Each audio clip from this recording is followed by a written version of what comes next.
This is a Teja News Television broadcast. Medak జిల్లా చేగుంట మండల కేంద్రంలో బాబు జగజీవన్ రామ్ జయంతి వేడుకలు ఆధ్వర్యం ఘనంగా నిర్వహించారు. గ్రామంలోని ఆయన విగ్రహానికి పూలమాల వేసి ప్రముఖులు నివాళులర్పించారు. ఈ సందర్భంగా సర్పంచ్ సండ్రగు శ్రవంతి సతీష్, అంబేద్కర్ సంఘం నాయకులు మాట్లాడుతూ అణగారిన వర్గాల అభ్యున్నతికి బాబూజీ చేసిన సేవలు చిరస్మరణీయమని కొనియాడారు. దళితులు, వెనుకబడిన వర్గాల హక్కుల కోసం పార్లమెంటు లోపల బయట ఆయన నిరంతరం కృషి చేశారని, సామాజిక న్యాయం అమలు కావటంలో కీలక పాత్ర పోషించారని వివరించారు.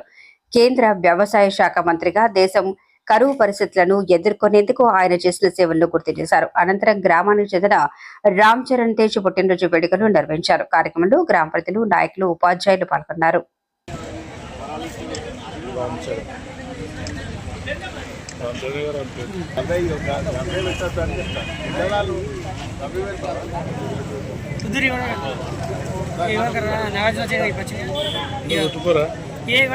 రామ్ గారిది 119వ జయంతి సందర్భంగా మరి అందరూ దళిత సంఘాలు, బహుజన సంఘాలు అందరూ కలిసి వచ్చి ఈరోజు జయంతి ఉత్సవంలో పాల్గొనడం చాలా అదృష్టం.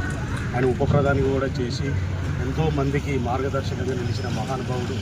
ఎన్నో ఆటుపోట్లను ఎదుర్కొని, అవమానాలను ఎదుర్కొని కూడా ఆయన సుదీర్ఘంగా ఒక 60 సంవత్సరాలు రాజకీయ అనుభవంతో ఆయన ఎంతో కాంగ్రెస్కు అండదండగా ఉండి, ఎంతో వెన్నుపూసగా ఉండి కూడా ఆయనను కాంగ్రెస్ పార్టీకి బలమైన ఒక పిల్లర్గా మన జగజీవన్ రామ్ గారు కాంగ్రెస్ పార్టీలో పనిచేసిండ్రు.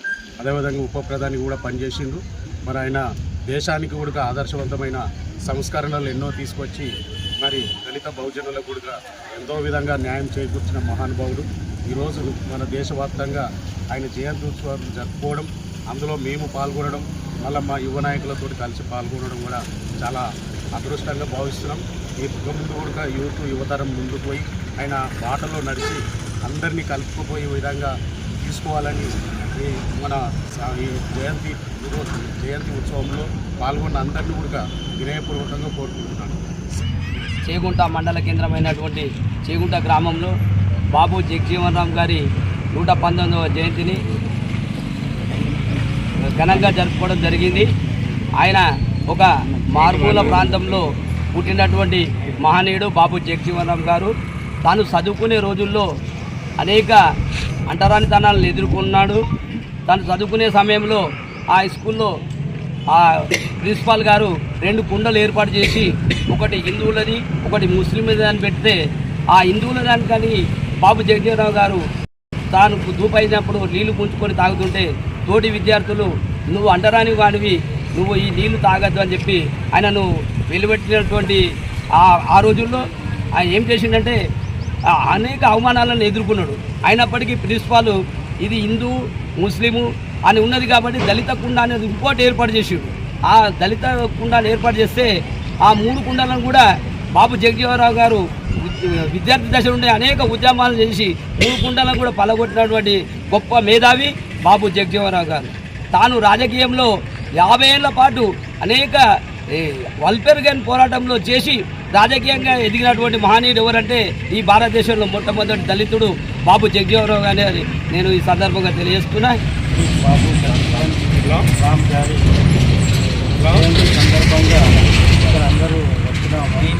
ఇక్కడ అందరూ 20 సంవత్సరాలు 22 సంవత్సరాల యువకులే ఉన్నారు. ఈ 22 సంవత్సరాల యువకులలో ఇంత దేశభక్తి ఉందంటే మనసు బాగా సంతోషం ఉంటుంది. ఎందుకంటే యువతతోటే మార్పు అనేది సాధ్యం. చేగుంటల అంబేద్కర్ సంఘం అధ్యక్షతన ఇంతమంది యువకులు వచ్చిండ్రు అంటే నిజంగా మార్పు జరుగుతుందని చాలా చాలా సంతోషంగా ఉంది. మరియు బాబు జగజీవన్ రామ్ గారు భారతదేశానికి ఎంతో సేవ చేసినారు. ఆయన జీవితం మొత్తం సేవకి అంకితం చేసినారు. బాల్యం నుంచే కుల వివక్షకు వ్యతిరేకించినారు. మరియు బాబాసాహెబ్ అంబేద్కర్ గారికి ఎంతో సహాయంగా ఉన్నారు. మరియు అటువంటి మహనీయులను మనం ఆదర్శంగా తీసుకొని వాళ్ళు మంచి బాట నడిచి దేశానికి ఏమైనా మేలు చేయాలని కోరుకుంటున్నాను. జగజీవన్ రామ్ గారి జయంతి ఉత్సవాలను ఘనంగా నిర్వహించుకోవడం జరిగింది. మరి ఈ జగజీవన్ రామ్ యొక్క విగ్రహాన్ని మనం దాదాపు 16 సంవత్సరాల క్రితం కూడా ఆవిష్కరణ చేసుకున్నాం. అదేవిధంగా అంబేద్కర్ గారు కూడా 2 విగ్రహాలు ఆవిష్కరణ చేస్తాం. ఆ రోజు ఇక్కడ ఈ ప్రాంతంలో ఏ విధంగా ఉండే అనేది చాలామంది తెలుసు. ఈరోజు చాలా సంతోషంగా ఉంది. ఇప్పటికైనా మన యువకులు చాలామంది చిన్న చిన్న యువకులు కూడా చాలా రావడం చాలా సంతోషం. మరి జగ్జీవన్ రామ్ గారు ఏం చేసిరంటే మరి ఆయన గురించి తెలుసుకోవాల్సిన అవసరం అందరిపై ఉంది. చదువుకుంటే పుస్తకాలలో ఖచ్చితంగా ఆయన చరిత్ర చదువుతుంది, గూగుల్లో కూడా వస్తుంది. మరి యాదగిరి అన్నట్టు జగ్జీవన్ రామ్ ఒక మనిషి కాదు, ఒక శక్తి. ఆయన చదువుకునే రోజులలో ఎన్నో అవమానాలు అనుభవించిండు. నీళ్ళ సమస్యను మొదలుకుంటే ప్రతి దాంట్లో కూడా అవమానాలు ఎదుర్కొంటూనే రాజకీయంగా ఎదిగాడు. మరి శ్రీ బాబు జగ్జీవన్ గారి 190వ జయంతిని పురస్కరించుకొని తనకు ఘనంగా నివాళులు అర్పించాము. ఇప్పుడైతే మనము ఆయన ఆశయ సాధనకు పనిచేసి వాళ్ళు అనుకున్నట్టుగా మనం ఎప్పుడైతే జీవిస్తామో మన దేశాన్ని కాపాడుకుంటామో అప్పుడే వాళ్ళకు మనం నివాళులు అర్పించినందుకు వాళ్ళకి ధన్యవాదాలు తెలిపినట్టయితే కనుక వాళ్ళ ఆశయాలు కొనసాగిస్తూ వాళ్ళు ఏదైతే మనకు చెప్పిపోయారో దాన్ని మనం తూచా తప్పకుండా పాటిస్తూ మన ఊరికి మన దేశానికి మనం గర్వపడేలా మనం పనిచేయాలి. అతను మన దేశానికి స్వతంత్ర సమరయోధుడు మరియు ఉప ప్రధానికి కూడా పనిచేసిండు. ఇవాళ వాళ్ళు మంచి మంచి పని చేసింది కాబట్టి వాళ్ళు మహనీయులైనారు. కనీసం వాళ్ళు చెప్పిన దాంట్లో మనం కొన్నైనా ఆచి మన దేశానికి ఉపయోగపడాలి, అందరం కూడా బాగుండాలి, అందరం బాగుపోరాలి కోరుకుంటూ కులరహిత సమాజం కోసం, సామాజిక సమానత్వం కోసం అలుపెరుగని పోరాటం చేసిన భారతదేశ డిప్యూటీ ప్రైమ్ మినిస్టర్ హోదా పొందినటువంటి బాబు జగ్జీవన్ రామ్ గారి జయంతి చేగుంట మండల కేంద్రంలో 119వ జయంతి ఉత్సవాలను అంబేద్కర్ యువజన సంఘ ఆధ్వర్యంలో మరియు మన చేగుంటలో ఉన్నటువంటి సహాయ కార్యక్రమం చేపడుతున్నటువంటి రాజకీయ నాయకులందరికీ కృతజ్ఞతలు తెలియజేస్తున్నాను.